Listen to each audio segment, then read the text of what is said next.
ಇದು ಸುರಭಿ ಪ್ರೊಡಕ್ಷನ್ಸಲ್ಲಿ ನಂದು 3ನೇ ಸಿನಿಮಾ.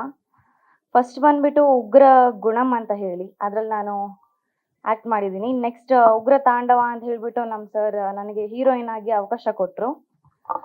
ಅದಾದಮೇಲೆ ಡಿಸ್ಕಸ್ ಮಾಡಿದ್ದೆ ಕಾಮನ್ ಮ್ಯಾನ್ ಈ ಮೂವಿ. ಇನ್ನು ಸಾಯಿ ಪ್ರಕಾಶ್ ಸರ್ ಬಗ್ಗೆ ಹೇಳಬೇಕು ಅಂದರೆ, ನನಗೆ ಎಲ್ಲೇ ತಪ್ಪು ಮಾಡಿದ್ರು, ಏನೇ ಮಾಡಿದ್ರು ತುಂಬಾ ತಿದ್ದಿ, ತುಂಬ ಪೇಷನ್ಸಿಂದ ಎಲ್ಲ ಹೇಳ್ಕೊಟ್ಟಿದ್ದಾರೆ. ಜಿ ಕೃಷ್ಣ ಸರ್, ಆಮೇಲೆ ದೀಪು ಸರ್, ಮಾರುತಿ ಸರ್ ಎಲ್ಲರೂ ನನಗೆ ತುಂಬ ಸಪೋರ್ಟಿವ್ ಆಗಿ ತುಂಬ ಚೆನ್ನಾಗಿ ಹೇಳ್ಕೊಟ್ಟಿದ್ದಾರೆ. And art department, food department, accountant ಸರಳ ಮ್ಯಾಮ್ ಎಲ್ಲರೂ ಧೈರ್ಯ ತುಂಬಿದ್ದಾರೆ. ಆ್ಯಂಡ್ ನಾನು ಫ್ರೆಶರ್ ಆಗಿಬಿಟ್ಟು ಸ್ವಲ್ಪ ಎಲ್ಲೆಲ್ಲೋ ಎಡೆಯುತ್ತಿದೆ ತುಂಬ. ಅವಾಗೆಲ್ಲ ತುಂಬಾ ಸಪೋರ್ಟ್ ಮಾಡಿ, ಎಲ್ಲ ಕ್ಯಾರೆಕ್ಟರ್ ಆರ್ಟಿಸ್ಟ್ ನನ್ನ ಜೊತೆ ಯಾರ್ಯಾರು ಏನೇನು ಮಾಡ್ತಾ ಇದ್ದಾರೆ ಎಲ್ಲರೂ ನನಗೆ ಧೈರ್ಯ ಹೇಳಿ ತುಂಬಾ ಚೆನ್ನಾಗಿ ಮಾಡಿದ್ದೀನಿ ಇದರಲ್ಲಿ.